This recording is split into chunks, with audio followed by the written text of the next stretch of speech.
Sifat ikhlas merupakan salah satu sifat yang harus dimiliki oleh setiap manusia. Menurut Imam Nawawi, ikhlas artinya membersihkan seluruh panca inderanya secara lahir dan batin dari budi pekerti yang tercela. Lawan dari sifat ikhlas adalah riya, yaitu sifat yang mana dalam melakukan segala kebaikan, bahkan ibadah sekalipun, tidak karena Allah, tetapi ingin mencari perhatian, penghargaan, bahkan pengakuan dari manusia. Menurut Imam Nawawi, segala amal yang kita lakukan hendaknya ditujukan sebagai wujud pembuktian ketaatan kepada Allah, dan dalam pelaksanaannya hendaknya dilakukan dengan hati yang bersih dan murni tanpa ada kemunafikan seperti riya atau syirik. Artinya, seseorang dikatakan memiliki sifat ikhlas apabila dalam melakukan perbuatan dan pikirannya dilandasi atas niat berbakti kepada Allah. Sifat ikhlas akan mencerminkan kesucian hati, memotivasi batin dalam beribadah maupun beramal kepada Allah, dan menjauhkan kita dari perbuatan yang tidak menuju Allah. Bahkan, sifat ikhlas menjadi syarat serta dasar dari semua amal ibadah yang kita lakukan, karena dengan ikhlas pasti akan mendapatkan ridho Allah yang secara otomatis akan berdampak bagi diri sendiri maupun lingkungan sosial. Berbeda dengan sikap riya atau pamer, mungkin akan berdampak pada orang lain karena menganggap dirinya baik, dermawan, dan soleh. Tetapi dalam konteks pribadi, justru tidak berdampak apa-apa karena tidak ada nilai dari Allah atas amal dan kebaikan yang dilakukan. Dengan kata lain, semua amal dan kebaikan yang sia-sia.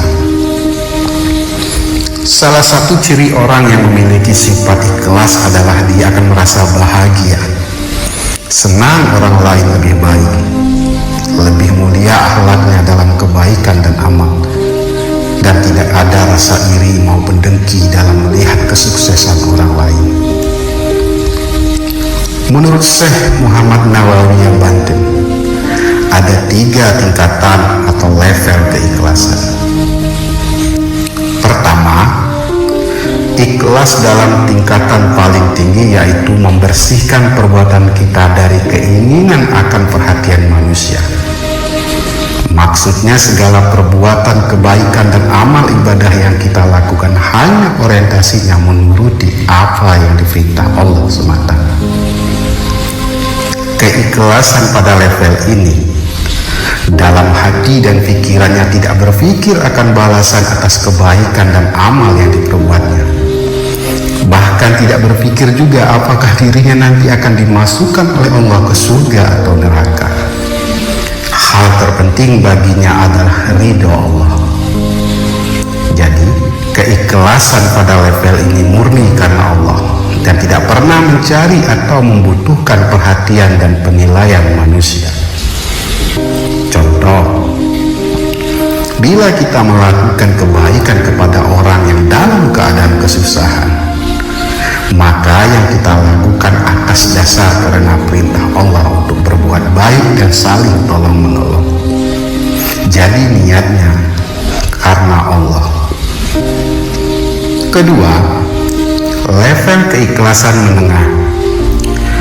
Pada level keikhlasan menengah ini, manusia melakukan amal ibadah dan kebaikan atas dasar mengikuti perintah Allah juga. Akan tetapi di balik itu juga ada keinginan untuk mendapatkan balasan dari Allah.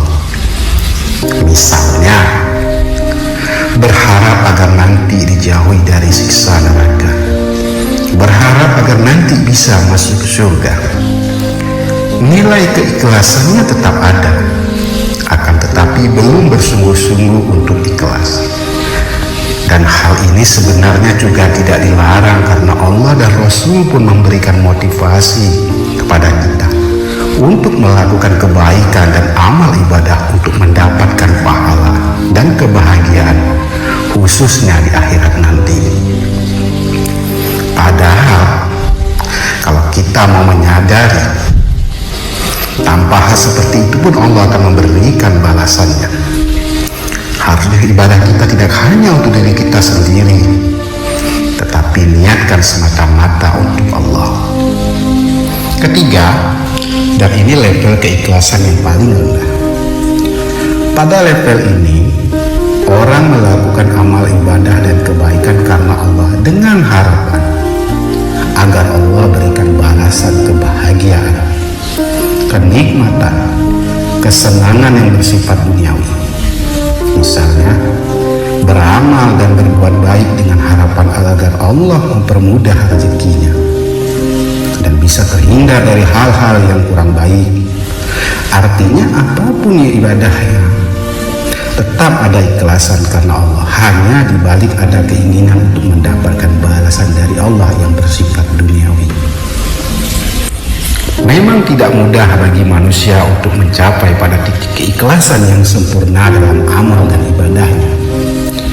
Namun, dalam hidup yang fana ini kita harus mau melatih diri kita agar hati dan pikiran kita bisa menerapkan dan menjadikan keikhlasan yang sesungguhnya sebagian bagian dari hidup. Semestinya, segala ibadah dan amal kebaikan yang kita lakukan harus dilandasi dengan niat ibadah yang murni kepada Allah sebagai rasa syukur dan bukti cinta kepadanya, bukan karena ada keinginan mendapatkan pahala, takut akan siksaan, atau lainnya. Karena itu, kita harus mulai bersungguh-sungguh dalam menerapkan keikhlasan, baik dalam ibadah maupun amal lainnya. Karena kalau kita keliru, justru akan menghilangkan nilai ikhlas itu sendiri.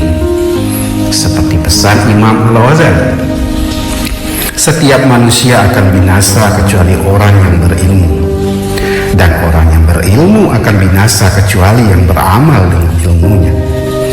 Dan orang yang beramal juga bisa binasa kecuali mukhlis dalam amalnya. Akan tetapi, orang yang ikhlas juga tetap harus waspada dan berhati-hati dalam beramal.